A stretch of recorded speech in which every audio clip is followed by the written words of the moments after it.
Hey guys, Zack here, and this is my review of One Punch Man Season 1, Episode 4, The Modern Ninja. So the episode starts off with a voiceover from the criminal Hammerhead, who gives a very interesting speech about how people are slaves to their work, they have to pay for everything, and that everything is centered about money, and he doesn't think it's fair. So he and a couple of his friends, we'll call them, decided to take it upon themselves to liberate people from their jobs so that only those who want to work will work, and while those who don't want to work will be provided for. And nobody's paying attention to them, but it doesn't matter because they're full clad in these semi-robotic battle armor. They're wearing like these kind of like superhuman, they give them superhuman strength.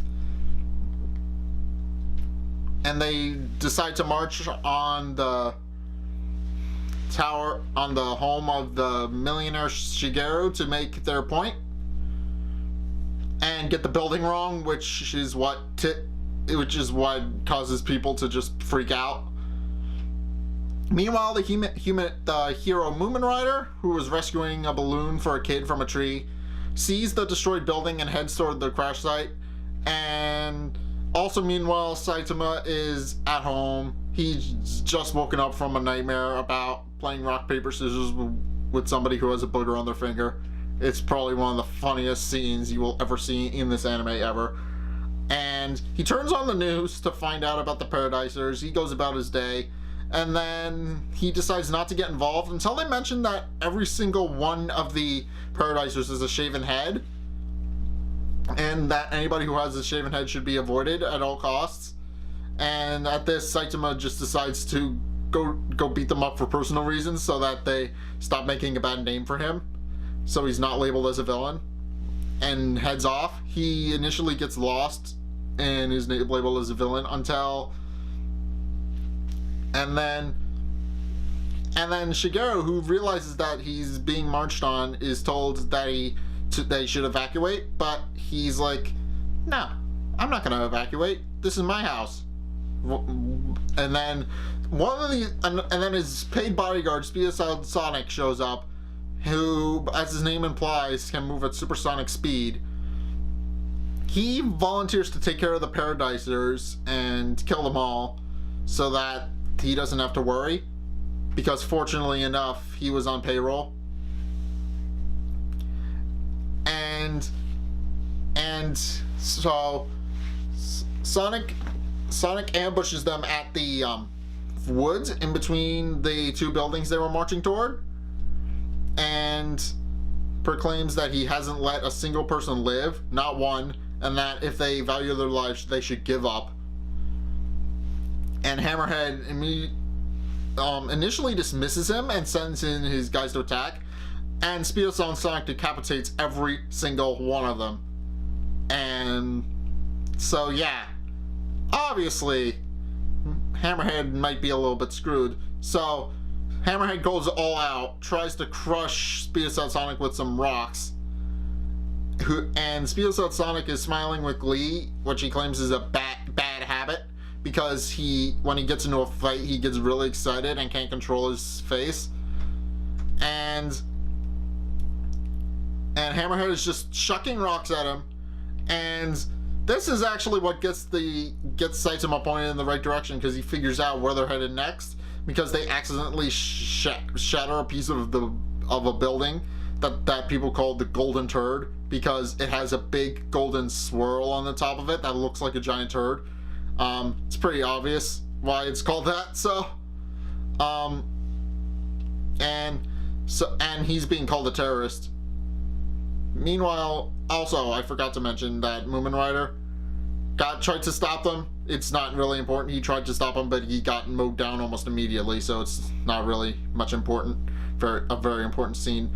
I mean, it kind of sort of is, but not really, because Moomin Rider doesn't really do anything. He gets beat up. That's really it. So Saitama heads to where Sonic and Hammerhead are fighting. Meanwhile, Meanwhile, Hammerhead sort of has Sonic in a trap, not really.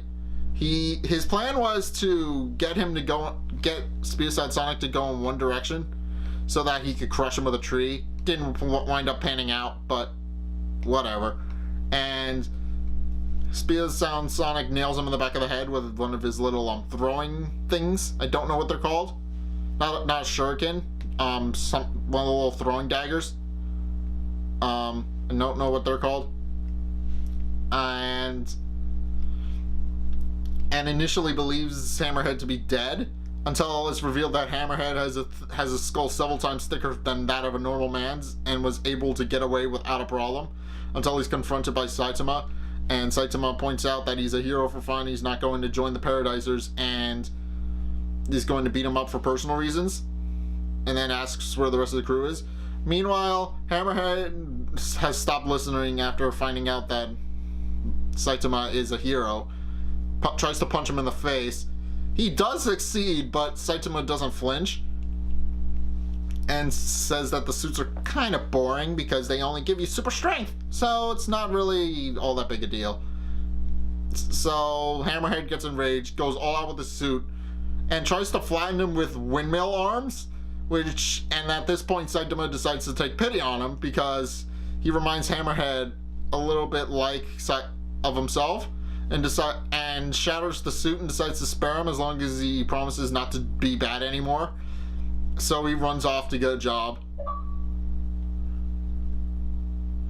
Okay, I'll worry about that later. Yeah, he gets flattened. Yeah, and then Sonic tries to shows up, tries to figure out where Hammerhead went, and Saitama points him in the right direction, telling him that he ran off in that direction, buck naked. He just points off into the woods. He doesn't really. And Sonic tries to attack him twice, one with one of his little throwing daggers and the other time with his sword.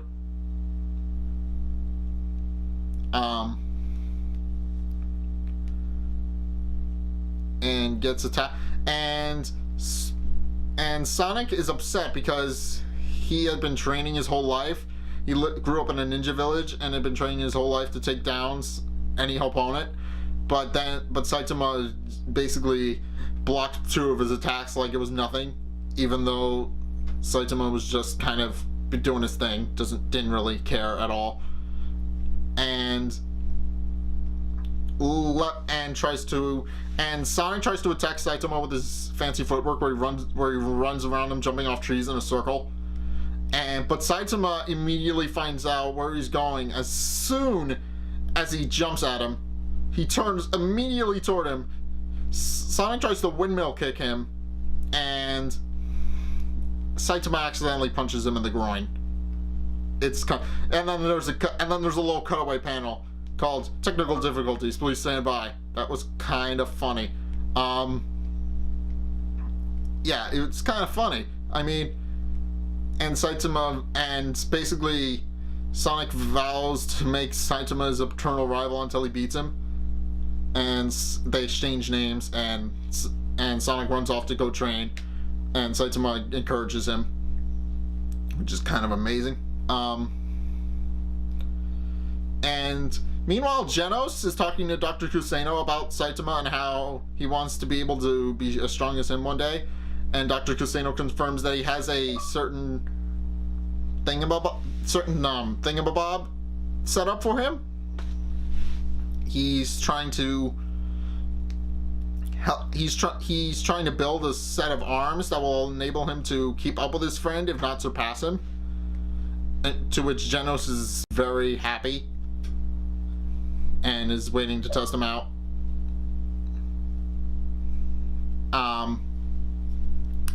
So yeah, and then Saitama is reeling from shock because during their brief encounter, Sonic says that he never heard of Saitama before then, and tells Genos this. Genos gets upset. Genos is upset as well because he's kind of concerned. Saitama comes to the conclusion that Saitama isn't part of the hero registry, Saitama, and that they both should sign up and join, which they eventually do in the next episode. And like the last scene of this episode is them standing in front of testing facility 6, getting ready to go in for their test. And while Saitama's filling out his form, he wonders if things had turned out differently for him, if he had wound up a villain instead of a hero, which is a pretty interesting concept, I think. I mean, some people have analyzed Saitama's psychology and have pointed out that he could have, in fact, become a hero.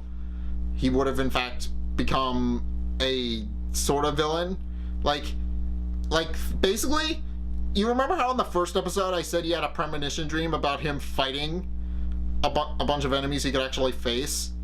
Well, that's one of the side effects of boredom, is that he eventually developed apathy, tried to shake off his own boredom, and that if Genos hadn't come along, his boredom would have eventually resulted in waking hallucinations, resulting in him destroying the city, which is kind of cool.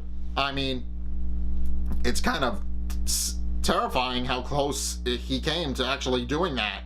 So that's kind of dark. That's pretty dark if you think about it. If that's what the writer intended, I mean, Jesus. But then there's one last scene in which Hammerhead is cornered at night in the woods by a group of robots from the Association, a science group designed to basically develop weapons, and are trying to, and basically allowed Hammerhead and his Paradiser group to steal the suit so they could collect data, and then they leave him for dead, unaware that Hammerhead is alive and well and isn't in fact dead. He just got the wind knocked out of him because of his skull, but he's fine. He's fine. He even gives us the little synopsis for the next episode, and which is kind of cool. The series does that a lot, or at least in the Japan variant of it, not so much the American variant. But anyway, I like this episode. It's basically setting up for everything else that's going to come later in the first season and most of the second season. I'm assuming they're going to continue following the story from the manga. I don't know. I'm hoping they do. That would be amazing. I would just like to see the manga just worked out as an anime. I mean, it was written like it was styled as an anime, so it could work. It could potentially work. I mean, they have plans. They clearly do. They clearly have plans for that, because they did do the first 7 novels of the series, and there's for the first season, and there's 14 total, maybe 15 and 6. I think they've got another batch coming soon. I don't entirely know, but I think that's where they're going with the anime. I think they're going to do them in groups of 7, which means season 3 might not happen for a while, but season 2, as I've mentioned in the first episode, is right around the corner, so it is going to happen sometime early this year. So anyway, what did you guys think of this review? Let me know in the comments. Give me a thumbs up, show your support, or give me a thumbs down, and give me some constructive criticism telling me what I can do better. And until next time, thank you guys so much for watching this episode. If you liked it, hit that like and that subscribe button. Also, be sure to follow me on Facebook and on Twitter in the description below. And until next time, I will see you guys in the next video. Peace!